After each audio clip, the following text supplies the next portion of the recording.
Welcome, everyone, to the Everything Show. I am your host, Matrixlord212, and I'm with Scott. What's up, Scott? Hello. All right, so I wanted to do this story because I found it pretty interesting. Turns out we know that New Mutants was delayed almost basically a year, which a lot of people some people are upset because they were looking forward to it. It was like a horror movie type thing with mutants in the X-Men universe. So now here's what's going on. The official reason is Fox didn't want any overlap between it and Deadpool 2 opening mid-May. Now, though, that the tracking board, there's another, they're saying that that's not the only reason. They said that the extensive 10-month delay is because there's reshoots that have to be done as well. And they're saying specifically they reported that the film tested well but not great recently, and that Fox now wants to up horror and scare content. I'm very antsy about that little tidbit. Yeah, they say especially in the wake of the success of the R-rated It and Get Out, they feel that it needs to be more horror than ever before. I'm sorry, this is a superhero movie in general, right? In base. Granted, I understand the line of the New Mutants was set up something like a horror thing when it first came out. Like there was some type of storyline in there that got to be like there was. I don't know if it's the same storyline that I read. There was a storyline I read in New Mutants where I think a villain just got fed up with some of the New Mutants, and it took Siren, who is Banshee's, I guess, niece, Siren, and he cut her vocal cords. Like it was really like dark stuff. I don't know if that's the same storyline, but the person kind of messed with like the New Mutants like really bad. There's a thing called the Demon Bear or something like that. I remember vaguely about, and this is what this is loosely based on. Is that I don't want to call it a trilogy, but those several episodes.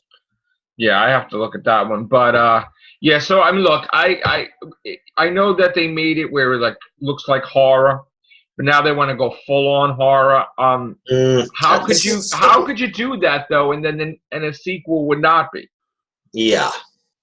You know, I mean, it's not a horror movie. It's granted. Okay, let's say they said it did well. Maybe the certain horror parts which they had did. That's what they were talking about. So those little horror parts that they wanted to have people just go boom.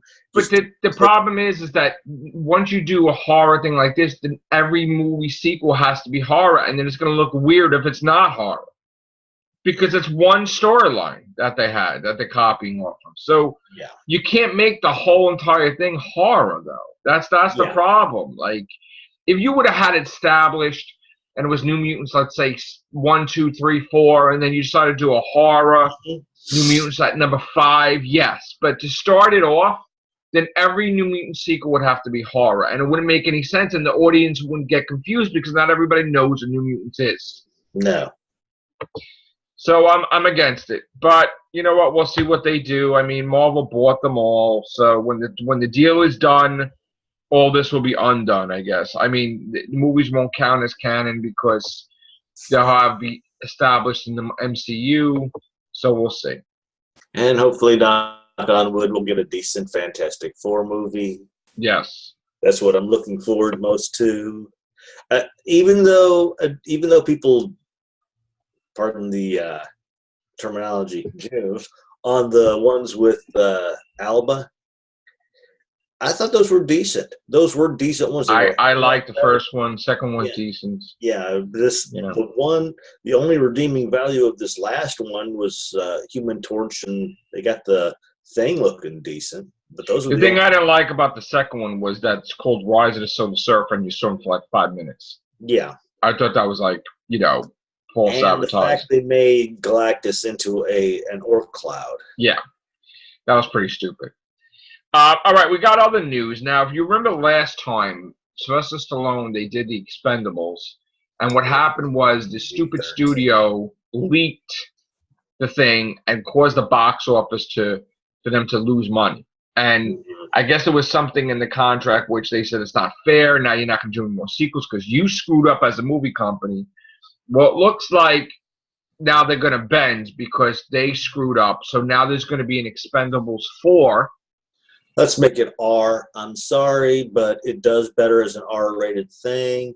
Granted, I forget which one. I can't remember which actor it was, but griped about that. If it was R, he wasn't going to appear.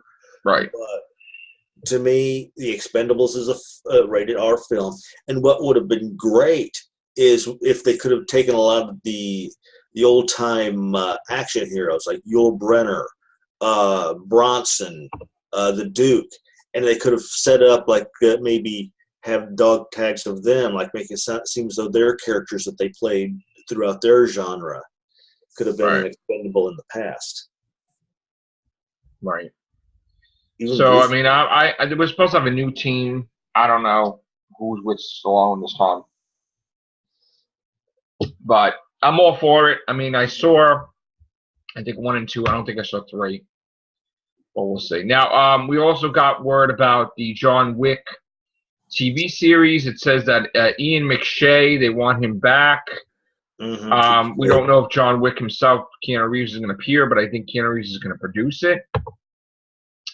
So they need to boost Stars right now because Stars is tanking, where people are dumping Stars from their cable lineup.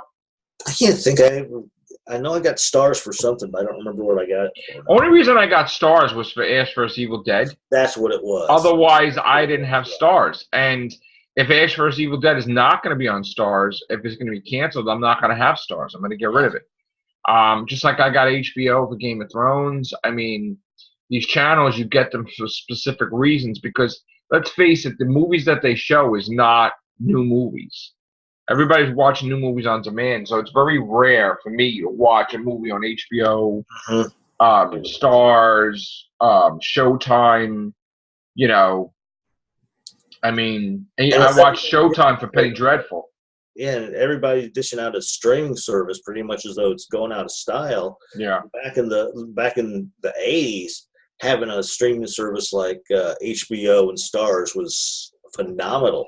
You could sit down and watch movies that you got paid lesser than, of course. You could go to and watch your favorite movie umpteen dozen times, and so that's also I wanted to talk about box office before we go. This is going to be a short everything show. We did have a monumental jump. Turns out that Last Jedi is the number 10th movie of all time worldwide. It beat Beauty and the Beast. It is $1,269,000,000. Now, it's trying to catch up to Frozen, which is number 9 at $1,276,000,000. That is probably going to happen. Okay. What's not going to happen is it's not going to catch up to Harry Potter, which is $1,341,000,000. So I think it's a safe bet that it will beat Frozen, and that's that. I saw Black Mirror yesterday. I think I said I saw the Dark Mirror. I saw the Black Museum episode, which was really good. So that's my second episode that I've seen, which I think it's actually the 6th episode of 4th season. So it was really well written and thought out and a little long, but I'm going to start watching this series and see how it goes. We got Supergirl returning tonight. I totally forgot about that. I can't wait. So I'm going to check out Supergirl tonight. Legion of Superheroes coming in tonight. So, and then we got all the other guys this week too. The Flash, Arrow, right? Yes. But no Legends of Tomorrow, I believe, because they're swapping with Supergirl. So it's going to be Supergirl for a month, and then we got Legends. All right. That's it. Enjoy your holiday off today, people. I will be back later or throughout the day somehow. Take care. Bye for now. Ciao.